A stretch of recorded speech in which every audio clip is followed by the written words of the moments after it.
আমাদের দেশে রেজিস্টার্ড ডক্টরের পরামর্শ ছাড়া অনেক ধরনের ওষুধই বিক্রি হয়ে থাকে।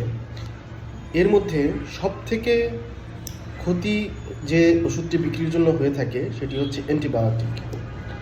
অ্যান্টিবায়োটিক রেজিস্টার্ড ডক্টরের পরামর্শ ছাড়া বা রেজিস্টার্ড ডক্টরের প্রেসক্রিপশন ছাড়া বিক্রির কোনো নিয়ম নেই। তবুও আমাদের দেশে দেখা যায় ফার্মেসির দোকানে যত্রতত্রভাবে অ্যান্টিবায়োটিক ব্যবহার করে থাকে।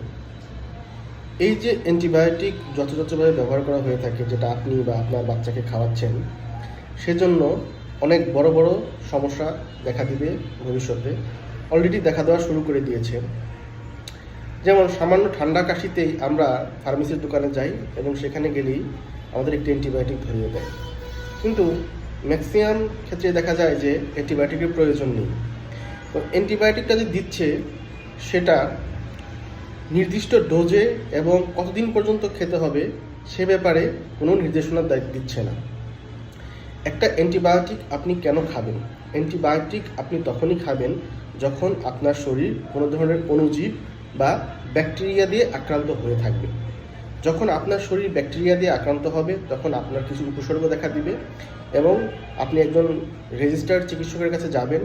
তিনি আপনার উপসর্গগুলো শুনে কিছু পরীক্ষা নিরীক্ষা করে কনফার্ম হবে যে আপনার অ্যান্টিবায়োটিক প্রয়োজন। এরপরে দেখতে হবে যে আপনাকে কোন অণুজীব দিয়ে বা কোন ব্যাকটেরিয়া দিয়ে আপনার শরীর আক্রান্ত হয়েছে এবং সেই ব্যাকটেরিয়ার জন্য যে অ্যান্টিবায়োটিক আবিষ্কার হয়েছে সেই প্রপার অ্যান্টিবায়োটিকটাই আপনাকে দিতে হবে এবং সেটার ডোজটাও সঠিকভাবে দিতে হবে এবং আপনি কতদিন খাবেন সেটাও আপনাকে বলে দিতে হবে। তো একজন রেজিস্টার্ড চিকিৎসক এ ব্যাপারে আপনাকে সাহায্য করতে পারে। কিন্তু আপনি যখন ফার্মেসির দোকান থেকে একটি অ্যান্টিবায়োটিক কিনে খাচ্ছেন বা আপনার বাচ্চাকে খাওয়াচ্ছেন, তখন সেখানে আপনার কী ধরনের অণুজীব বা ব্যাকটেরিয়া দিয়ে আপনার শরীর আক্রান্ত হয়েছে বা কী ধরনের অ্যান্টিবায়োটিক আপনার লাগবে, কী ডোজে লাগবে, কতদিন পর্যন্ত খেতে হবে সে ব্যাপারে কিন্তু আপনাকে বলা হয় না। সেজন্য আপনি মারাত্মক কিছু সমস্যার সম্মুখীন হচ্ছেন এবং অদূর ভবিষ্যতে হবেন। যেমন অ্যান্টিবায়োটিক রেজিস্ট্যান্স। এখন অ্যান্টিবায়োটিক রেজিস্ট্যান্সটা আসলে কী? আপনি রেজিস্টার্ড ডক্টরের পরামর্শ ছাড়া যখন অ্যান্টিবায়োটিক খাবেন তখন অ্যান্টিবায়োটিকের ডোজ এবং ডিউরেশনটা আপনি সঠিকভাবে যদি ফলো না করেন তাহলে আপনার রেজিস্ট্যান্সটা ডেভেলপ করবে। এখন মনে করেন আপনার 7 দিন বা 10 দিন অ্যান্টিবায়োটিক খাওয়ার কথা, কিন্তু আপনার অ্যান্টিবায়োটিকটা আপনি 2 দিন বা 3 দিন খাওয়ার পরে আর খেলেন না। তখন দেখা যাবে এই অ্যান্টিবায়োটিকটি পরবর্তীতে আপনার শরীরে আর কাজ করবে না।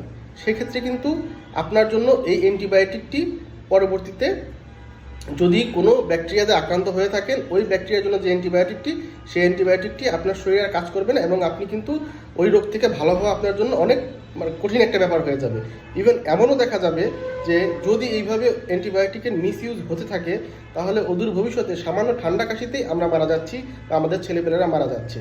তো এজন্য অ্যান্টিবায়োটিক গ্রহণের ক্ষেত্রে বা অ্যান্টিবায়োটিক আপনার লাগবে কি লাগবে না বা অ্যান্টিবায়োটিক বিক্রির ক্ষেত্রে প্রত্যেকটা ফার্মেসির দোকানদার যারা ওষুধ বিক্রি করে থাকেন সেক্ষেত্রে রেজিস্টার্ড চিকিৎসকের প্রেসক্রিপশন ফলো করা উচিত এবং যারা রুগী আছেন তাদেরও উচিত যে একজন রেজিস্টার্ড ডক্টরের পরামর্শ অনুযায়ী অ্যান্টিবায়োটিকটি খাওয়া। যদি আপনি রেজিস্টার্ড ডক্টরের পরামর্শ অনুযায়ী অ্যান্টিবায়োটিকটি না খান তাহলে অ্যান্টিবায়োটিক রেজিস্ট্যান্স সহ আরও মারাত্মক কিছু সমস্যা আপনার ইন ফিউচারে ভোগ করতে হবে। বা এখনও আমরা দেখি যে অনেক ক্ষেত্রেই অনেক অ্যান্টিবায়োটিক এখন আর কাজ করে না। আমরা যে ধরনের ফলাফল আশা করি একটি অ্যান্টিবায়োটিক থেকে সেই ধরনের ফলাফল আমরা পাচ্ছি না।